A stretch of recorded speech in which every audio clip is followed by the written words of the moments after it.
안녕하세요. 알고 보면 쓸모 있는 세금 사전의 박현중 세무사입니다. 이번 시간에는 소규모 사업장을 운영하시는 사장님들도 꼭 지켜야 하는 노무 상식에 대해서 준비해 봤습니다.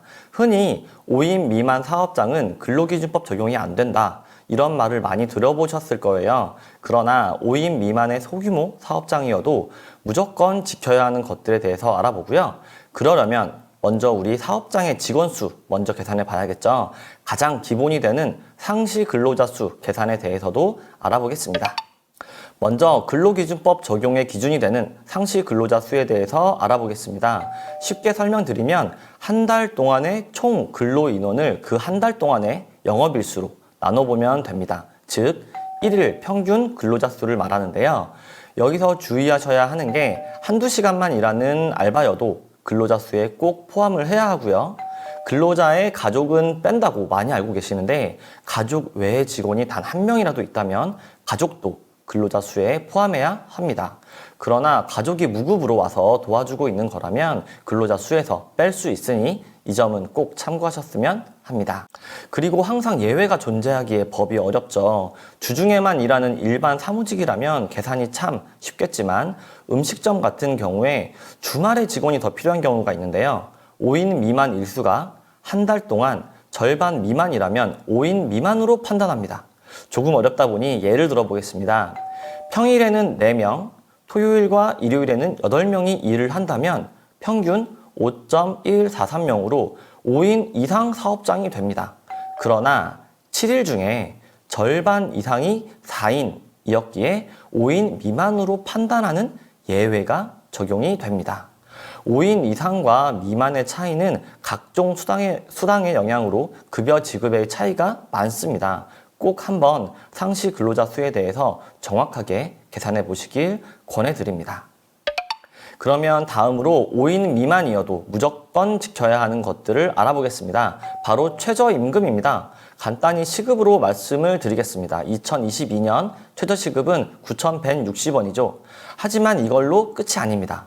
직원이 단 한 명이어도 최저시급과 함께 주휴수당을 챙겨야 합니다. 주휴수당은 일주일에 15시간 이상 근무를 하고 개근을 했다면 유급으로 휴일을 줘야 하는데요. 쉽게 계산해보면 최저임금의 1.2를 곱하면 됩니다. 그래서 현재 제가 사장님들께 안내하는 최저시급은 1,992원으로 즉 11,000원이라고 안내하고 있습니다. 그렇다고 근로계약서에 시급을 11,000원으로 적으시면 절대 안 됩니다. 그러면 또 그 시급에 주휴수당까지 합산해서 시급을 13,200원 줘야 하는 상황이 발생할 수 있거든요. 근로계약서에 시급을 적으실 때는 내가 주려는 시급에 나누기 1.2를 해서 적으셔야 합니다. 당연히 그 시급은 9,160원 이상이어야 하겠죠. 혹은 11,000원 이상의 시급을 적고 꼭 주휴수당 포함이다 라는 문구가 들어가 있어야 할 것입니다. 다음으로는 퇴직금입니다. 퇴직금도 직원이 단 한 명이어도 무조건 지급을 해야 하는데요. 직원이 1년 이상 근무를 했다면 퇴직금이 발생합니다. 그러나 주휴수당처럼 주 15시간 미만으로 근무하는 단시간 근로자는 퇴직금이 없습니다. 사장님들께서 간혹 나중에 퇴직금을 몰아서 주면 부담이 되니까 1년마다 퇴직금을 정산해서 준다거나 혹은 연봉제로 평소 급여에 포함해서 줘도 괜찮냐고 문의 주시는데요. 근로기준법에서는 특별한 경우에만 퇴직금 중간 정산을 할 수 있다고 명확히 정해놨습니다.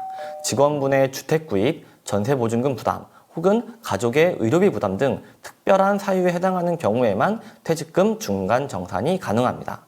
사장님은 이미 다 퇴직금을 줬다고 생각해도 직원분이 난 받은 거 없으니 퇴직금 주세요 라고 주장하면 사장님만 피해를 보게 되니 꼭 조심하시길 바랍니다. 한 번에 지급하는 게 부담이시라면 퇴직연금을 가입해서 매월 외부에 적립하시는 걸 추천드립니다. 특히나 직원의 급여가 꾸준히 올라간다는 가정하에서는 퇴직연금이 사장님에게 가장 유리합니다. 다음으로는 해고 예고수당입니다. 해고란 근로자는 계속 일하고 싶어 하는데 사장님이 일방적으로 나가라고 하는 겁니다. 비슷한 개념이긴 하지만 전혀 다른 게 있는데 사장님은 나가라고 하고 근로자가 수긍을 한다면 합의가 된 것이고 이건 권고사직이라고 합니다. 해고처럼 근로자는 계속 일을 하고 싶어 하는데 사장님이 그냥 나가라고 하면 그 근로자는 다시 일을 알아봐야 하는 시간이 필요하기에 해고 1개월 전에 너 퇴사해야 해 라고 미리 예고를 해야 합니다. 그런데 그런 예고 없이 당장 내일부터 나오지 마 라고 한다면 한 달치의 급여를 주고 퇴사시켜야 한다는 겁니다. 그러나 여기에도 예외는 있는데요. 수습처럼 일을 한 지 3개월이 안 되었다면 해고 예고 수당은 발생하지 않습니다. 5인 이상의 경우라면 해고도 마음대로 할 수 없습니다. 적절한 해고 사유와 절차가 없다면 부당 해고가 될 수 있고 그러면 굉장히 복잡한 절차를 거쳐야 합니다. 즉 앞에서 말씀드린 권고사직으로 처리가 되어야 수당도 발생하지 않고 복잡한 절차 없이 원만히 잘 해결이 될 것으로 판단이 됩니다. 5인 이상 사업장에서 해고와 권고사직에 대해서는 정말 많은 문의가 들어오기 때문에 다음 시간에 이 부분에 대해서는 더 자세하게 함께 공부하는 걸로 하겠습니다. 네, 감사합니다. 이번 시간에 준비한 자료는 여기까지입니다. 역시 세무만큼이나 노무도 계속 공부하고 알아가야 하는 것 같아요. 저도 열심히 공부해서 대표님들께 알려드리고 싶은 내용이 있다면 또 세금과 노무 이야기로 인사드리겠습니다. 감사합니다.